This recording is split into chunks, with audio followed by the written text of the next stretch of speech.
All right, so for our next sketch assignment project, we're going to be using a grid to transfer drawing over. And the grid is to help us get a little more accurate with our drawing. So I have these transparencies available in my classroom. I will also maybe link this so that you can print out your own if you're interested. I might link it to the YouTube video. You need transparency film and a printer to do this. So I'm also going to show you how to make your own, just in case you don't have those things. So we've got an 8.5 by 11 sheet of paper here, and I want to do an 8-inch by 10-inch grid here. So we're going to have a little bit of margin left over. So we're going to have about a 1/4 inch on each side. So I'm going to kind of measure and make a mark at 1/4 inch and a 1/4 inch. Okay, so that should be 8 inches in between. So I'm going to scoot my ruler over so that my 0 and my 8 are on those marks. I'm going to make a line every inch. And it's good to do this close to the top of the paper because it makes it a little easier to make sure that your ruler's not at a weird angle like this. Because if it's at a weird angle like that, it's going to throw your measurements off. Now, you can try to no scope it and draw straight across. Usually you end up with a messed up grid. So the better idea is to do the same thing up at the top. Okay. Now our margin again is going to be a 1/4 inch. Make a 1/4 inch mark here, 1/4 inch mark here. See right there and there. The long line is the 1/2 inch mark. The shorter line in between that and the numbered lines is the 1/4 inch. Again, I'm going to move the 0 over and make a mark every inch. I think it's really useful to be able to draw out a grid if you want to use this method. But I find that some students struggle with grids quite a bit. And, if you're not going to be able to use it, it's probably pretty useless to you. So the overlay can be really nice too. Obviously, this takes a little bit of time.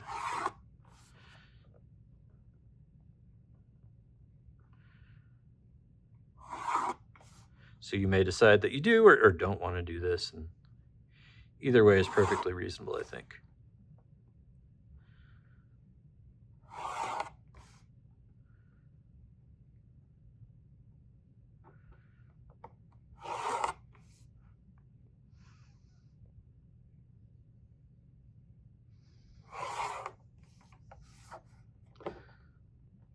Underneath here.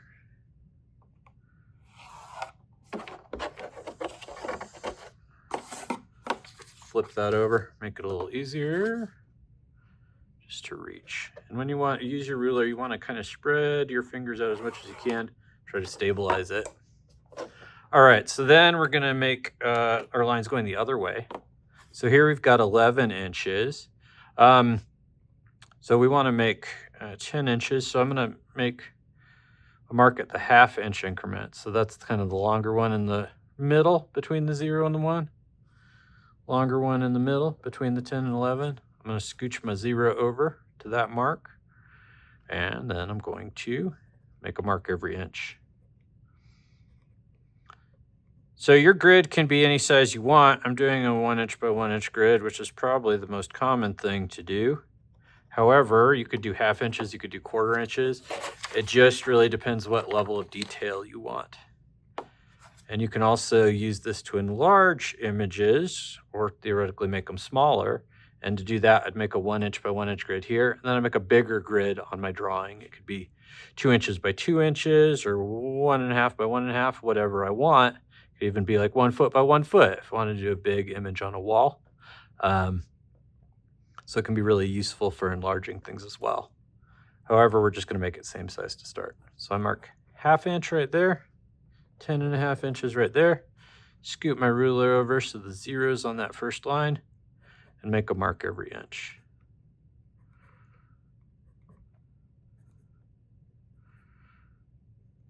So this process can be super useful for enlargement. All right, now that I have it on both sides, take my ruler and go across.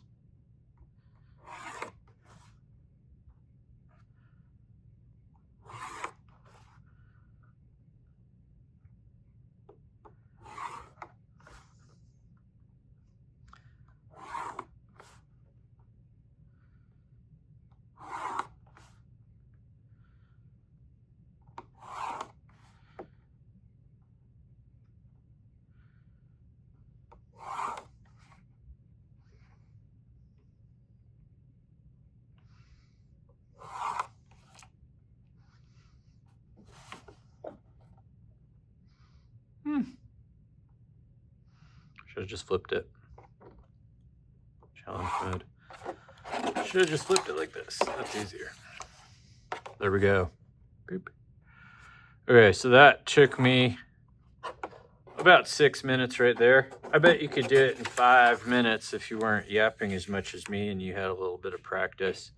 And then we kind of do the same thing on our paper here.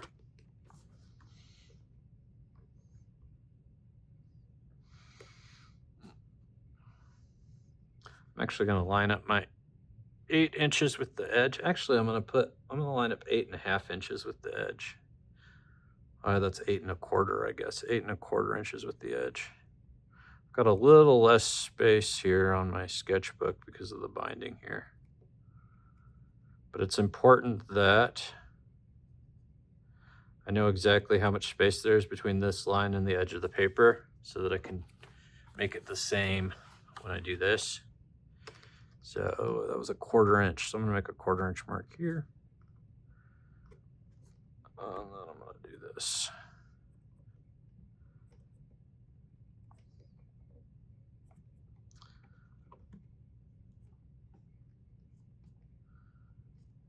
All right, cool.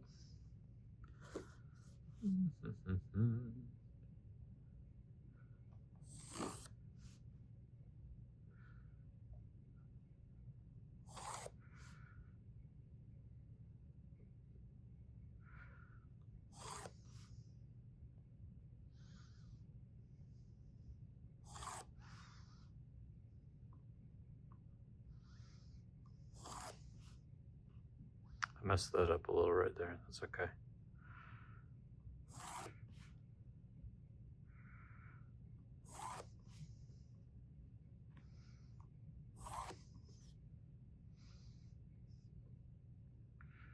Oh, it's going to be a tricky maneuver. There we go.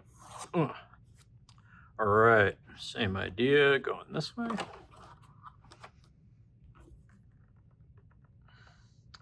Let's see, we got 11.5 this direction. So I'm going to maybe make it start a 1/2 inch from the top. So I'll make a mark there. And then we'll go 1, 2, 3, 4, 5, 6, 7, 8, 9, 10. All right. Make a 1/2 inch mark. I'll flip it over though.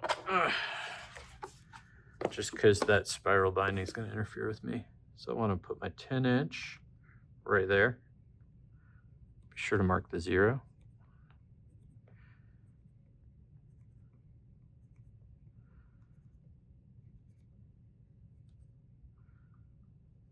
Okay, cool.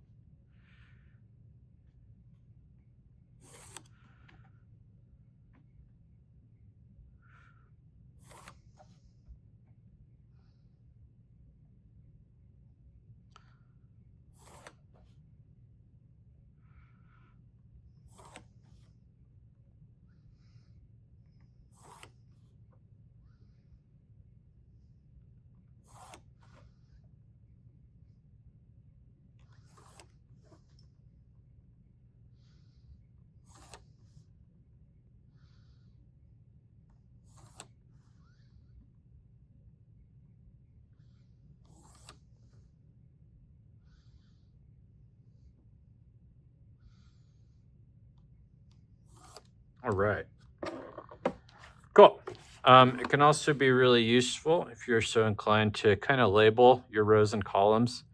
So you might do A, B, C, D, E, F, G, H, and 1, 2, 3, 4, 5, 6, 7, 8, 9, and 10. Whoops. And I like to do that, or you can see that on my printed sheets as well. That just makes it a little easier to figure out which square something's in.